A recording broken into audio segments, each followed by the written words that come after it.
I'm Rachel Horgan. Join me each episode as I sit down with a guest co-host covering the latest business stories in the Seattle area. We'll read the news so you don't have to. This is The Weekly.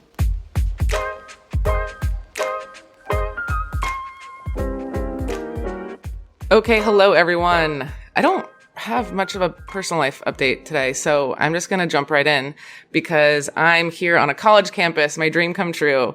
My friends and I have a drinking game that anytime I bring up college, we have to drink because I talk about it so much, even though I'm a 36-year-old woman.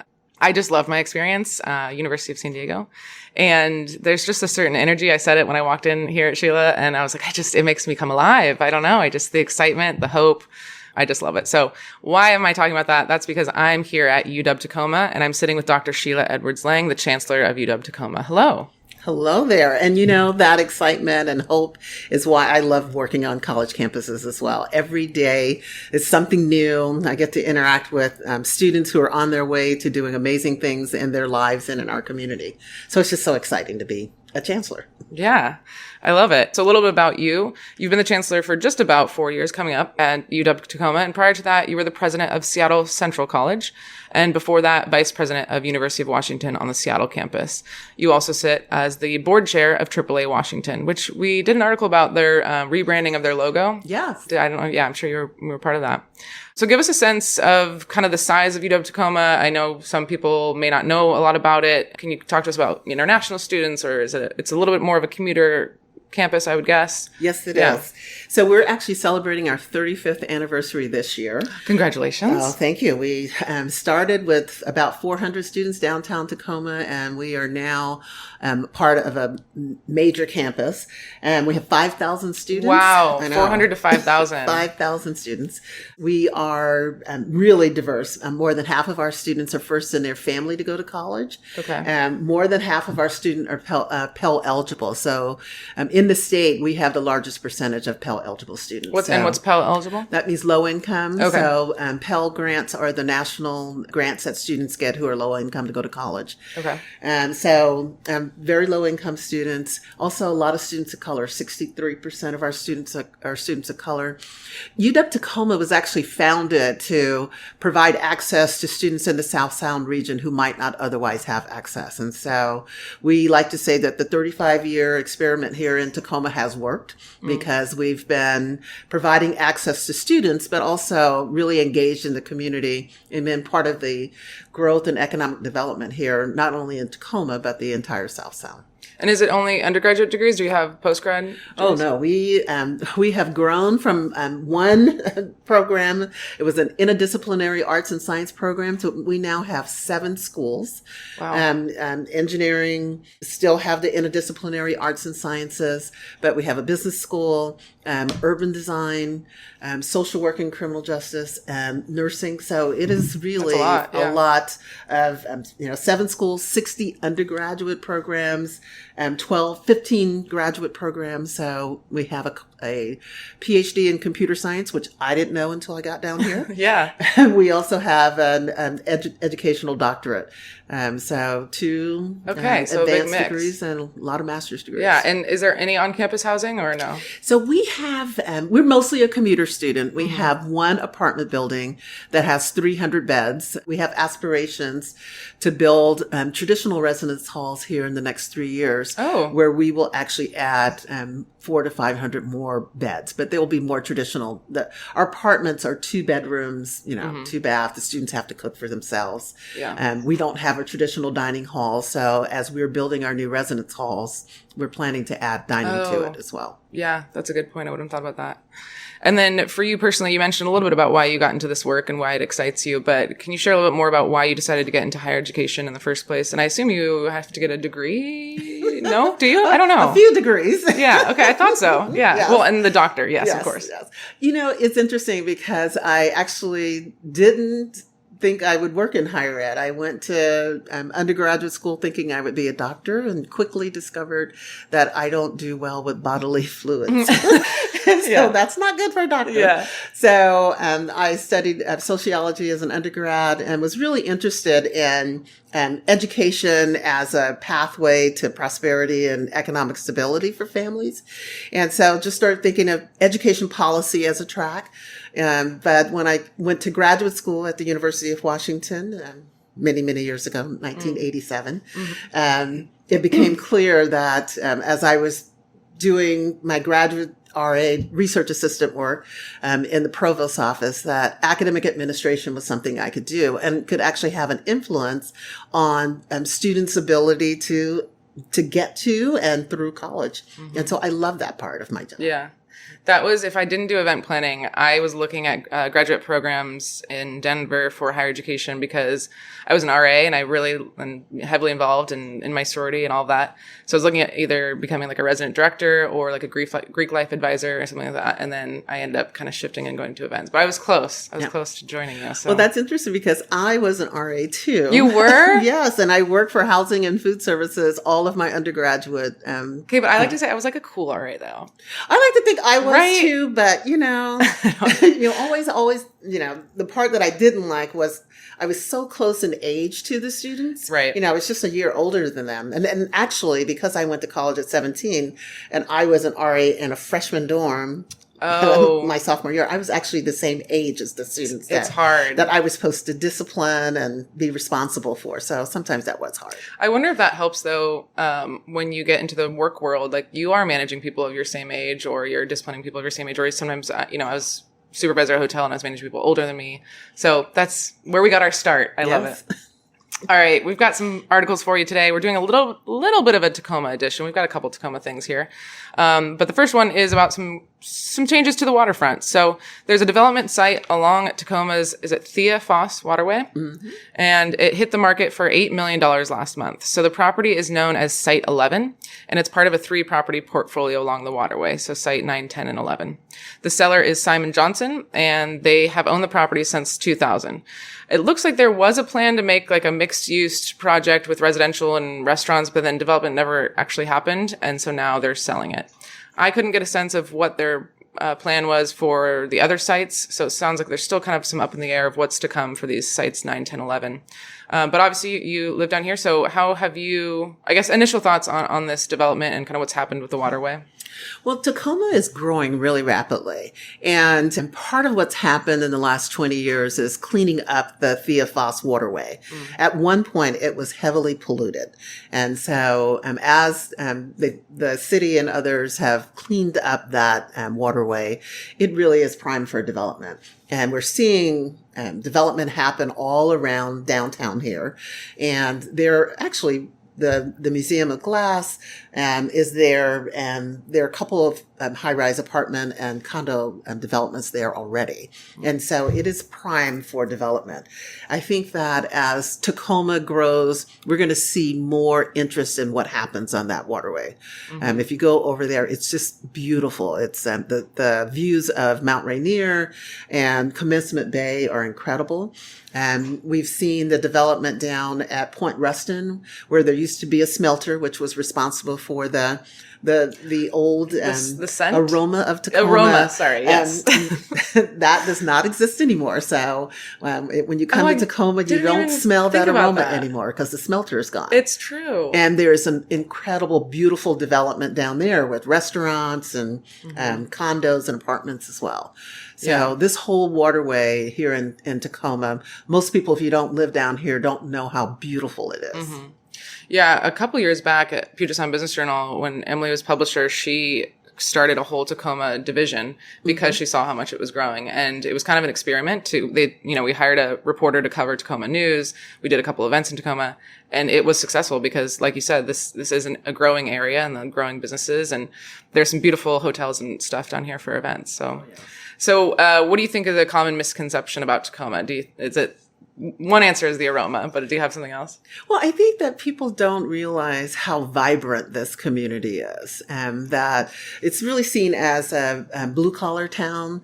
But this campus is actually on the site of where abandoned warehouses were. So we don't have that history here anymore. And we're a timber town, and we still have a lot of timber families here, but the timber industry is not as strong in Tacoma anymore. So I think that there's a historical perspective of Tacoma that is not aligned with the Tacoma today. Yeah, I can see that. One more question on this, kind of looking forward. What do you wish for Tacoma for the future? Maybe that's types of businesses coming in, or the demographic, or maybe specifically for UW Tacoma. What do you hope for the future? Well, I serve on the Economic Development Board for Pierce County, and we're always thinking about what's the next big thing for Tacoma, because we really do feel like a vibrant downtown Tacoma really leads to a vibrant Pierce County. Mm-hmm. So we're hoping to have more housing, more restaurants. Even here on campus, we're redoing our campus master plan and really looking to how we can build things in that create vibrancy here. Mostly commuter. Part of the reason why we're building residence halls, we want to be more 24-hour, 7-day-a-week campus. Right now, students come, they leave, and after 6 o'clock, it's pretty quiet here on campus. Yeah. And we want to change that and be part of creating vibrancy downtown. Yeah, absolutely. All right, we're going to move on to our next story. This one is from Seattle Times, and it's talking about how Washington students' visas are being revoked. So the Trump administration canceled visas of at least 15 current and international students, as well as some recent grads of universities right here in Washington. UW officials learned about 9 of them, UW and Seattle's campus learned about 9 of them when they were going through kind of a regular status check. 5 were current students, 4 were doing postgrad. There is some references to a couple students at Seattle University as well as Gonzaga. In terms of the reason, some have been targeted over pro-Palestinian activism. Some are for no reason. It's really unclear based on what I was reading in the article. Obviously, this affects you. How has that kind of shown up for you in your world with the new administration in UW Tacoma? Well, we are really concerned about the revoking of the student visas. But the administration is actually affecting UW Tacoma in 5 different ways. So okay. We're looking at research funding. So we've had some research grants that have been terminated. We're looking at the diversity, equity, inclusion policies that are coming out, and really making sure that we're compliant with the laws. Mm-hmm. And we have I-200 here in Washington State, so we feel like we've been compliant for a long time. Those that don't know, I-200 is? I-200 passed over 25 years ago and banned the use of race in admissions and college policies. Okay. So all of the things that the new Supreme Court case at Harvard, where they banned the use of race in admissions. So we have not been able to do that here in Washington since the passage of I-200. Okay. So we think we're compliant. We're always doing the audit to make sure that we're still compliant, but concerned about what's going to happen because the guidance coming out of the Department of Education is not consistent with what we've been hearing in prior administrations. The other area where we're concerned is the immigration policies and mass deportations. The student visas being revoked is just one part of it. Mm-hmm. We have a number of undocumented students. We also have students who are from mixed status family, meaning they themselves may be U.S. citizens, but a brother or sister or parent may not be. Mm-hmm. So concerned about all of the immigration policy. We have 169 international students here. We normally don't get notified when visas are revoked. In fact, we are now checking daily just to make sure. Yeah, we didn't get notice. So we're now checking daily and then contacting those students or scholars who might have been impacted directly once we find out what's happened. And we don't know the reason why. We're hearing from other colleges and universities, and students who've had their visas revoked are speaking publicly about why they think that might have happened. But we don't, as a university, we're not notified of that. But once we are notified, we're reaching out to provide support to those students. Support, but there's there's not a lot more you can do, right? Beyond. No, there isn't, Yeah. unfortunately. When you say about 169 international students, do you know off the top of your head about how much financially that is, whether that's a percentage of your overall budget, or is it a significant impact to your budget as well?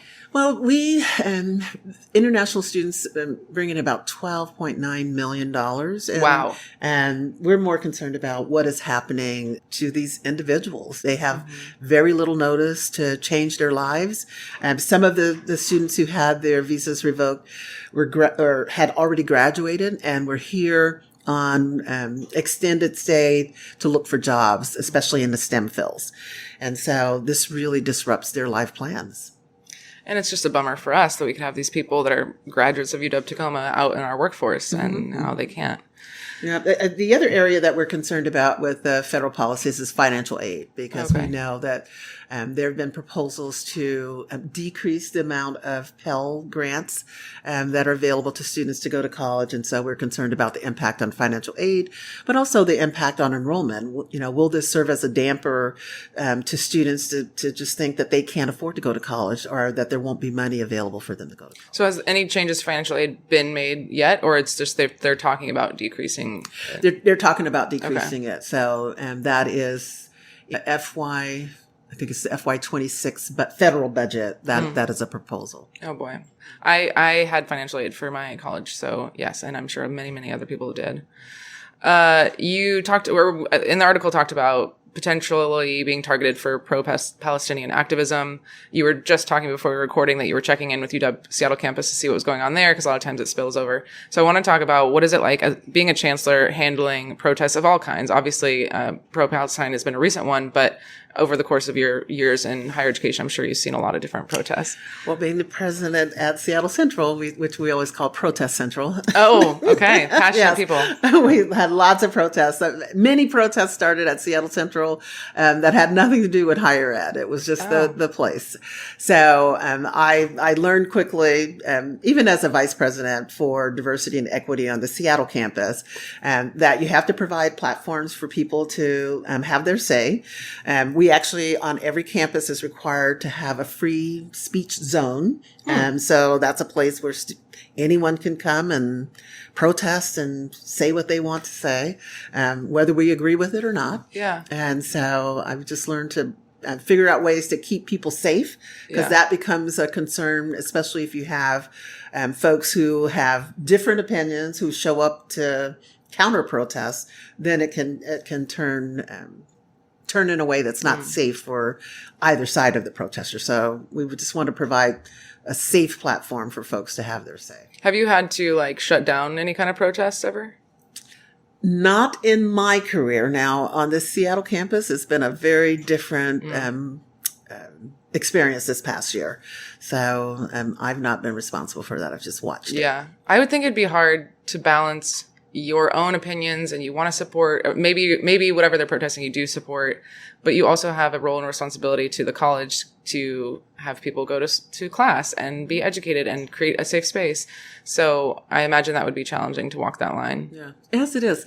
When I was on the Seattle campus and we had a lot of protests, especially when I-200 was being debated, and we had things like affirmative action, bake sales, and what are the other ones? I mean, just really things that were personally offensive to me, but I recognize that those students had a right to have their say and to have it in a safe way. And as you can imagine, there were counter protesters who did not agree with that. So we didn't have to shut it down, but we did have to make sure that students remain safe.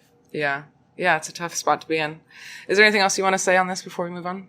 This is a really hard time for colleges and universities around the country as we think about what's happening with federal funding being diverted or taken away. We're monitoring really closely what's happening at Columbia and at other universities where their federal funding has just been taken away. And we're very concerned about what that might mean for us in the future. If that were to happen, would you partner? I mean, what's the backup plan if you don't have federal funding? I guess try and get private companies to donate money? I don't know.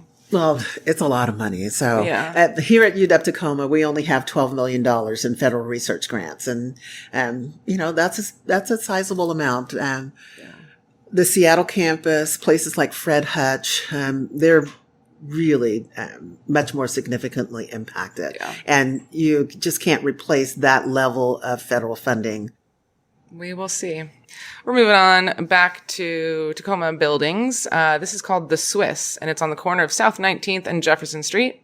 It had been operating as a pub and entertainment venue, but it did close in 2021 due to pandemic. And UW Tacoma plans to bring it back to life. And our very own Sheila was quoted in this article. So I wanted to turn it over to you to talk about this space and this building, what it means to you. You know, it is so interesting because I wasn't born in Tacoma and I've only been here 3.5 years.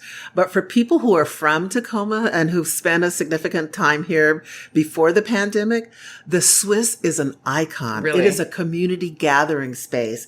It has a lot of meaning and symbolism for community here. People, when I go out into the community, people ask me all the time, when are you going to reopen the Swiss? Because UW Tacoma owns We own the building. You own a building. Yes. Okay, good. And so Yeah. we were leasing out to the I see. restaurant that was there for many years. It is one of those things that the community is asking us to do something with. Now, as a public university, the way we build buildings and renovate buildings here is very slow. Our capital process is incredibly slow. So we have to go to the legislature to ask for money. That can take, up to 6 years to get the funding. So we're trying to be creative in how we address this. We're partnering with Tacoma Rising, which is a group that is really concerned about and interested in growth in Tacoma. And we're bringing our students from business, from engineering, from urban studies, to do like the design competition Really? today. It's That actually is today. such a cool idea. It is happening today. So they're coming together with developers and others to come up with creative ideas for how we might do some kind of public-private partnership to renovate and reopen something in the Swiss. Do you have any idea? Do you think it's still going to be some sort of pub and entertainment venue, or is we have no idea what's coming? I have no idea. I think that people want it to be some kind of pub and community gathering space, and it could tie in really closely with the brewery district, which is right here across the street on 21st. As we are thinking about our campus master plan, which is in its draft form now, that Swiss would be really in the heart of our campus and open up to our residence halls and green space that we plan to build there. So it could be really something special. And I'm hoping that the different disciplines of students and developers will come up with something really interesting that would excite a partner so that we could do a public-private partnership. Whose idea was that to bring the students in to? Well, UW Tacoma is an urban serving university. And as part of that, it actually has 4 pillars. One, that we will serve students and provide access.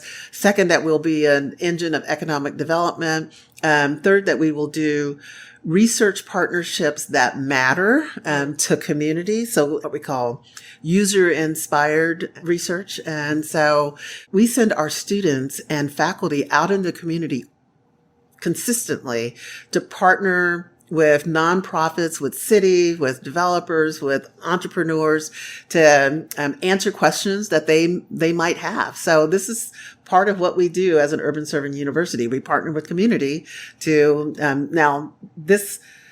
it's our property, but as I said, the renovation of the Swiss is much more important, not more important, but it is an issue that is pressing for community. In the same way that I'm saying, I need a health sciences building, I need a nursing building. That's my priority, but the community really wants us to do something with that Swiss. So it's consistent with what we do. We send students out all the time to answer questions and come up with solutions to things that are out that the community wants us to. Yeah. When you think about UW Tacoma, you've mentioned this a little bit, but what are some ways as a commuter school that you are able to create community and create that community space? Do you have a certain building that has come up, or is there anything that you think about specifically as a commuter school versus a non-commuter school to make it kind of community space? We've been trying to create spaces for students to gather when they're here, so that, they can linger a little bit. So this past year, we renovated a space and we created our Husky Commons. Husky Commons. And yes, so we had a convenience store that was in a small space, and with some space that opened up in another building, we created a larger convenience space. But then we put tables and chairs and gathering spaces around it. And if you go over there now, it's always full. It's really vibrant with students sitting in groups and studying and having fun together. So that has been a wild success. The other thing is in our mattress factory, we have a place where students can play games. So, pool and foosball and all of those things. And so it's a place where students can hang out in between classes. And then our University Y is our student center, and we partner with the YMCA to do that. And so it has exercise rooms, so students go over there and hang out and hang out at the Y. Yeah. So we're trying to create more spaces like that on campus. Isn't it fun? I don't know if your sociology degree comes into play on here, but when I plan events, I always look at like where people gather, and you can kind of predict where they actually will based on where the chairs are, the tables, what's going on, where's the bar, all of that. So I love kind of witnessing that. Anything else you want to say? I know you were quoted in the article. Was there anything that you wish made it in the article or was different about it? Well, it's interesting because I read the article again and I'm prepping for this morning, and the love that people have for that building and the nostalgia that it brings back when you talk to people about the Swiss didn't come through in the article. And I think that's the motivation for us doing this event today with the students and the community is there's just, people have distinct memories of things that happened in their lives that are connected to the Swiss. Yeah. That's awesome. Well, I'm excited to see what happens with that project. Me too. We're going to move on to our last story, which is about Duke's. Duke's over in Alki. So we're moving over to West Seattle here. Duke's is now closed after 25 years. It was founded back in 1977. The owner guy, his name is Duke. I didn't realize that. Duke Mosgrip. And it was him and John Mosgrip. And he founded it in 1977 when he split from Ray's Boathouse, where he was an owner of Ray's Boathouse.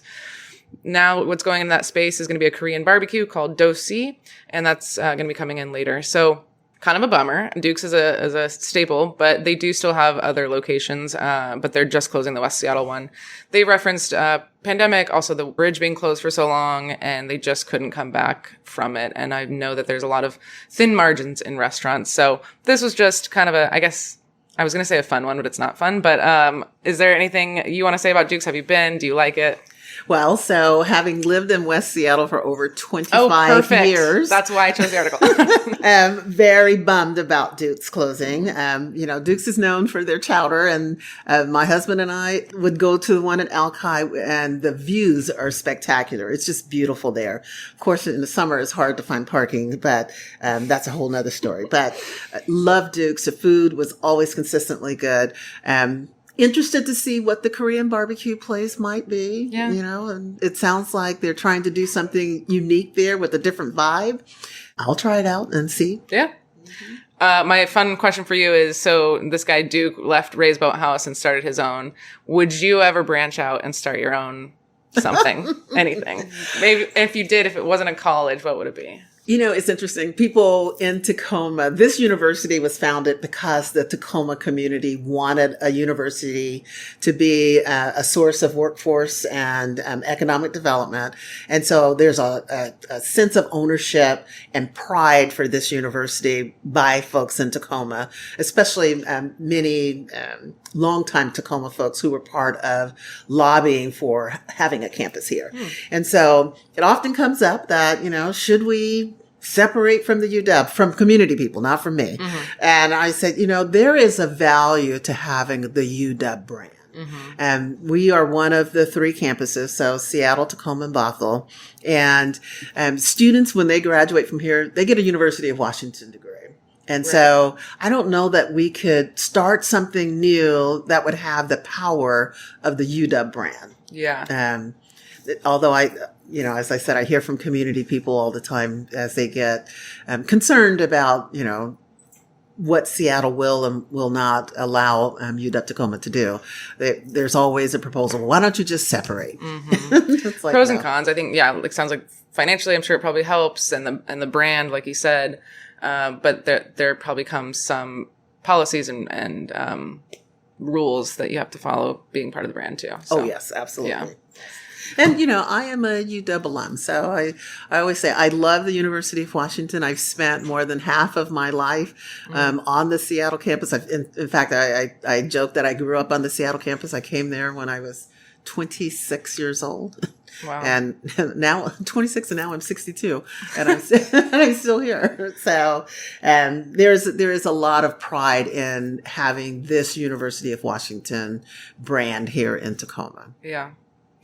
Well, I'm going to wrap up this episode. I'm toying around with different closing questions. So my closing question for you today, I think based on my feelings this week about the news and things like that, what gives you hope? Let's be positive. What gives you hope? Whether that's personal, professional, whatever you want to answer.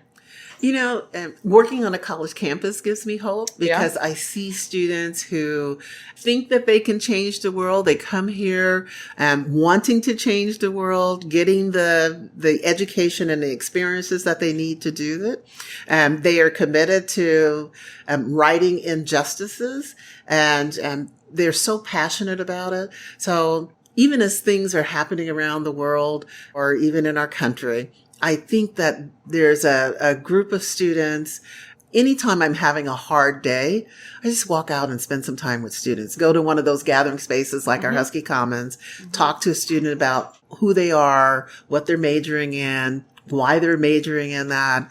And I get inspired all over again because these students are going to go out into our community, make a difference, and really be cognizant of how they can impact their community for the good. What's more inspiring than that? I feel inspired already. I love it. And if we were playing this drinking game, I'd be wasted because we've talked about college so much. We should get together and talk about our RA days and more at some point. But thank you so much, Sheila, for sitting down with me, and thank you for hosting. I'm going to go walk around Tacoma and look at the waterway before I go home. So thank you. Thank you. This has been The Weekly, with production assistance from Nick Patry. If you liked what you heard, rate us and write a review on Apple Podcast or Spotify. We love listener feedback, so if you have any story suggestions, comments, or complaints, email us at info@theweeklyseattle.com. Make sure to check back next Sunday for the latest local business news. We'll see you next time.